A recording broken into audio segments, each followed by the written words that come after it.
Le mandat du président américain est empoisonné par les affaires judiciaires qui impliquent plusieurs de ses proches et menacent de l'atteindre directement. Mais que risque vraiment Donald Trump? Le jour le plus sombre de la présidence Trump, comme l'affirme le Wall Street Journal, ou un mauvais jour tout court, comme l'estime Alan Dershowitz, professeur émérite de droit à Harvard sur Fox News?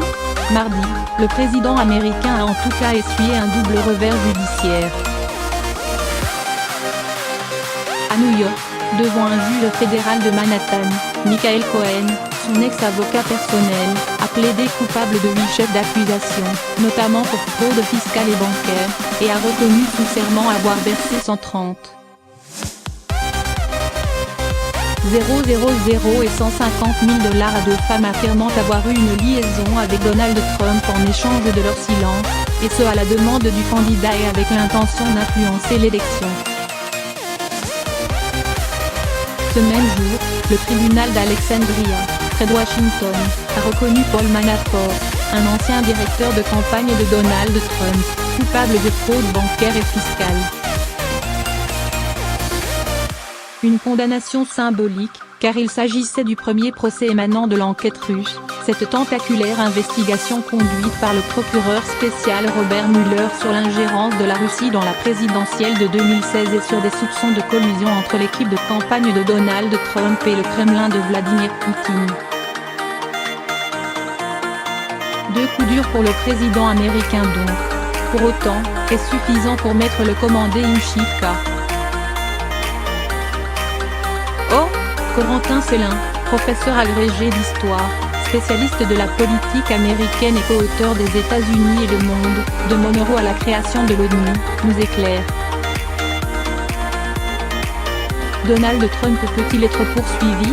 Mardi, Michael Cohen a reconnu sous serment avoir payé 2 femmes à la demande du candidat de Donald Trump avec l'intention d'influencer l'élection. Il estime ainsi que Donald Trump est son co-conspirateur et qu'il a commis avec lui des crimes fédéraux.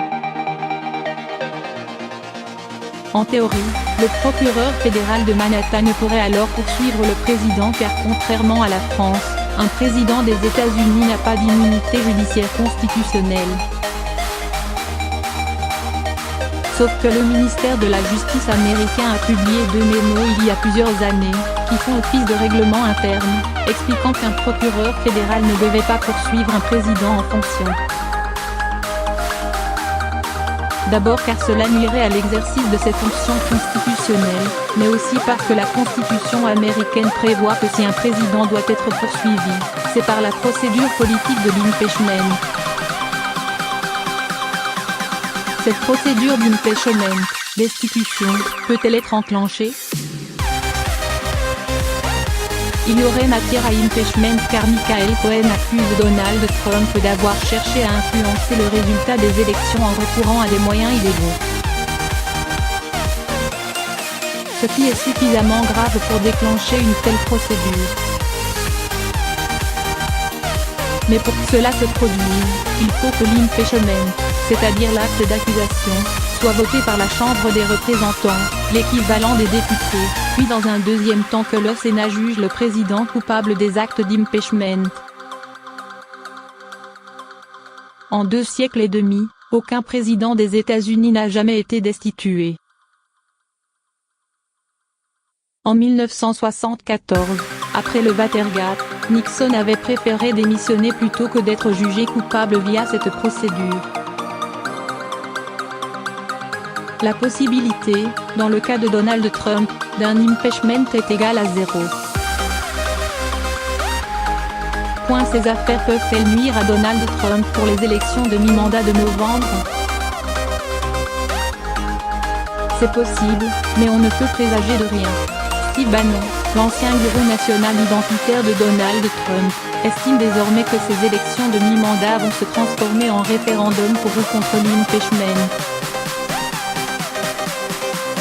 Il est évident que si les démocrates reprennent la Chambre des représentants, actuellement à majorité républicaine NDRL, la première chose qu'ils feront sera d'essayer de voter une procédure d'impeachment contre Trump. Ce qui pourrait alors être beaucoup plus tendu pour le président. Cela pourrait aussi inciter encore plus les anti-Trump à se mobiliser dans ces élections. Mais cela ne veut pas dire pour autant que la base de l'électorat de Trump, populaire, blanche et religieuse, ira voter démocrate. 2016 nous a appris la prudence.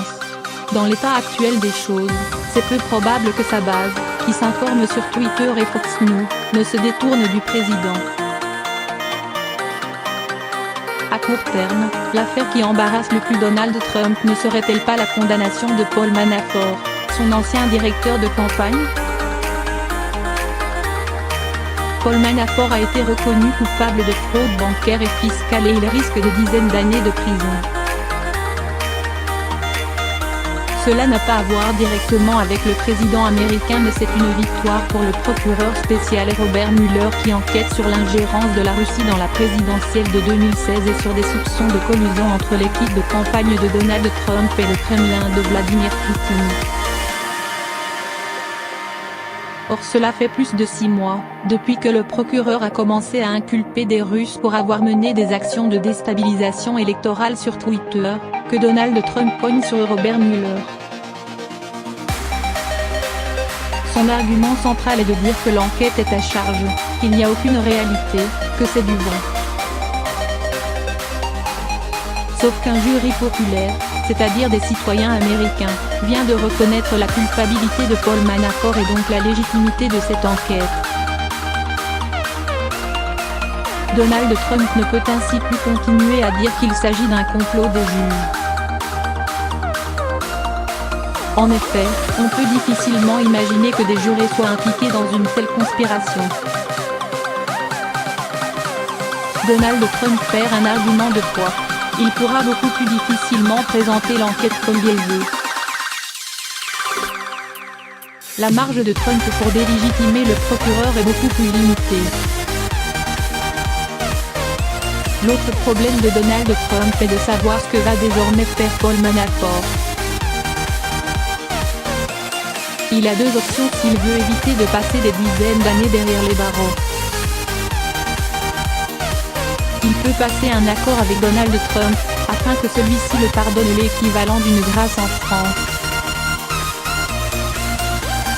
Ou il peut signer un accord de coopération avec le procureur Robert Mueller et le FBI, en échange d'informations sensibles sur une collusion entre Donald Trump et les Russes, pourrait réduire sa peine de prison. Si Donald Trump venait sur un coup de tête à pardonner Paul Manafort, il pourrait être totalement discrédité électoralement et symboliquement. C'est d'ailleurs ce qui s'était passé en 1974 quand Gerald Ford, alors au pouvoir, avait pardonné Richard Nixon après l'affaire du Watergate. Pour autant, l'autre option n'est pas plus à l'avantage du président américain. Si l'ancien directeur de campagne livrait des informations prouvant la collusion entre l'équipe de campagne de Donald Trump et le Kremlin, cela pourrait signer la fin de la partie pour lui.